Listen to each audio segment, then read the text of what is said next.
एक बार श्री रामचंद्र जी राज दरबार में बैठकर समस्त प्रजाजनों के सुख दुख को सुन रहे थे। उस समय वह वेद वेत्ता ब्राह्मणों, पुरोहित, वशिष्ठ तथा कश्यप मुनि के साथ राजसभा में उपस्थित होकर धर्म के आसन पर विराजमान थे। उसी समय उन्होंने लक्ष्मण जी से कहा, जाओ लक्ष्मण, द्वार पर देखो कोई फरियादी आया है क्या? किसी को कोई कष्ट तो नहीं है? अगर किसी को कोई कष्ट है या मुझसे कोई बात कहनी है तो उसे जाकर ले आओ। तब लक्ष्मण जी द्वार पर जाते हैं और वहाँ किसी को भी नहीं पाते हैं, क्योंकि श्री रामचंद्र जी के राज शासन में न ही किसी को शारीरिक रोग होते थे और न ही मानसिक चिंताएं ही सताती थी। राजा पिता की भांति अपनी प्रजा का पालन करते थे और लोग भी चिंता मुक्त होकर स्वस्थ रहा करते थे। पृथ्वी पर सब प्रकार की औषधियां और अन्न, धन, धान्य की कोई कमी न थी। उनके शासन काल में कोई भी अभियोग लेकर आने वाला पुरुष दिखाई नहीं देता था। लक्ष्मण ने हाथ जोड़कर श्री रामचंद्र जी को राज की ऐसी स्थिति बताई। इस बात से प्रसन्न होकर श्री रामचंद्र जी ने लक्ष्मण जी से पुनः कहा, लक्ष्मण तुम फिर जाओ और कार्यार्थी पुरुषों का पता लगाओ, भली भांति उत्तम नीति का प्रयोग करो, कहीं अधर्म शेष तो ना रह गया है। लक्ष्मण फिर से राजभवन से बाहर निकले। बाहर आकर उन्होंने देखा वहाँ एक कुत्ता खड़ा है जो उन्हीं की ओर देखता हुआ बार बार भौंक रहा है। उसे इस प्रकार देखकर लक्ष्मण जी ने पूछा, तुम निर्भय होकर बताओ तुम यहाँ क्यों आए हो? लक्ष्मण जी का यह वचन सुनकर कुत्ते ने कहा, अगर इस शहर के सभी निवासियों के राजा राम हैं, तो मैं जो इसी नगर में निवास करता हूँ, मेरे राजा भी वे श्री रामचंद्र जी ही हुए। वे सबको शरण देने वाले हैं। आप मुझे उनके पास ही ले चलिए, वहीं जाकर मैं अपने कार्य को बताऊंगा। कुत्ते का यह वचन सुनकर लक्ष्मण जी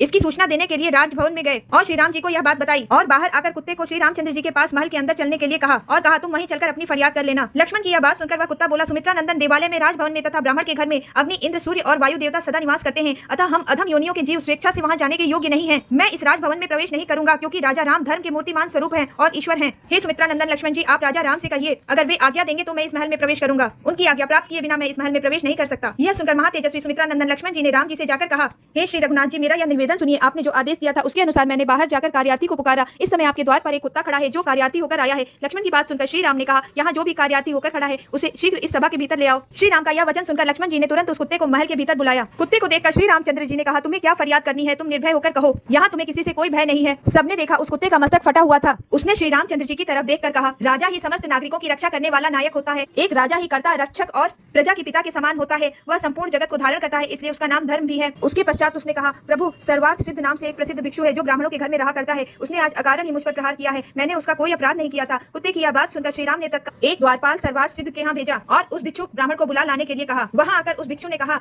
हे निष्पाप रघुनंदन, मुझसे आपको क्या काम है? ब्राह्मण के इस प्रकार पूछने पर श्री राम बोले, ब्राह्मण, आपने जो ये इस कुत्ते के सर पर प्रहार किया है, इसका क्या कारण है? इसने आपका क्या अपराध किया था जो आपने इसके सर पर प्रहार किया? श्री राम के ऐसा पूछने पर उस सर्वार्थ सिद्ध नामक ब्राह्मण ने कहा, प्रभु, मेरा मन क्रोध से भर गया था, इसलिए मैंने इसे डंडे से मारा है। भिक्षा का समय बीत चुका था, तथापि भूखे रहने के कारण भिक्षा मांगने के लिए मैं द्वार द्वार घूम रहा था। यह कुत्ता बीच रास्ते में खड़ा था। मैंने बार बार कहा, तुम रास्ते से हट जाओ, हट जाओ, फिर भी यह अपनी मौत से चला और सड़क के बीच में बेढंगे खड़ा हो गया। मैं भूखा तो था ही, क्रोध चढ़ आया। राजाधिराज रघुनंदन, उस क्रोध से ही प्रेरित होकर मैंने इसके सर पर डंडा मार दिया। मैं अपराधी हूँ, आप मुझे दंड दीजिए। राजेंद्र, आपसे दंड पार कर मुझे नरक में पड़ने का डर नहीं रहेगा। तब श्री राम ने सभी सभासदों से पूछा, आप लोग बताएं, इसके लिए क्या करना चाहिए? इसे कौन सा दंड दिया जाए, क्योंकि भली भांति दंड का प्रयोग होने पर प्रजा सुरक्षित रहती है। उस सभा में भृगु, अंगिरस, कुत्स, वशिष्ठ और कश्यप आदि मुनि थे। धर्म शास्त्रों का पाठ करने वाले मुख्य मुख्य विद्वान उपस्थित थे। सभी ने एक मत होकर कहा, ब्राह्मण को शारीरिक दंड नहीं दिया जा सकता। ब्राह्मण को शारीरिक दंड देना शास्त्रों के हिसाब से मना है। उन सभी ब्राह्मणों और गुरुओं के ऐसा कहने पर वह कुत्ता कहा, श्री रामचंद्र जी, यदि आप मुझ पर संतुष्ट हैं, तो यदि आपको मुझे इच्छा अनुसार वर देना है तो मेरी बात सुनिए। वीर नरेश्वर, आपने प्रतिज्ञा पूर्वक पूछा है कि मैं आपका कौन सा कार्य सिद्ध करूं। इस प्रकार आप मेरी इच्छा पूर्ण करने के लिए प्रतिज्ञा ले चुके हैं।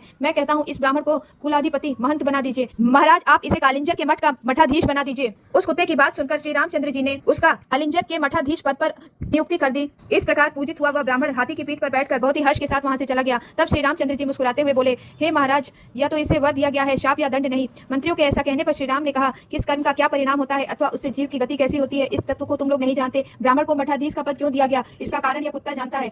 इसके बाद श्री रामचंद्र जी के पूछने पर कुत्ते ने इस प्रकार कहा, रघुनंदन, मैं भी अपने पिछले जन्म में कालिंजर के मठ में मठाधीश के पद पर था। पहले मैं बहुत अच्छे से सभी कार्य किया करता था, परंतु धीरे धीरे मुझमें घमंड आ गया और लालच बढ़ता ही चला गया। मठाधीश होने का दंभ मेरे सर पे घर कर गया, इसलिए मेरी कुत्ते की योनि जन्म हुआ। अपने पूर्व जन्म की बात बताकर वह कुत्ता काशी नगरी को चला गया। अपना पूर्व जन्म उसे याद था, अतः वहां जाकर उसने खाना पीना त्याग दिया और इस प्रकार एक दिन उसने अपने प्राण भी त्याग दिए और इस प्रकार उसे मोक्ष की प्राप्ति हुई। हरे कृष्णा, श्री राधे।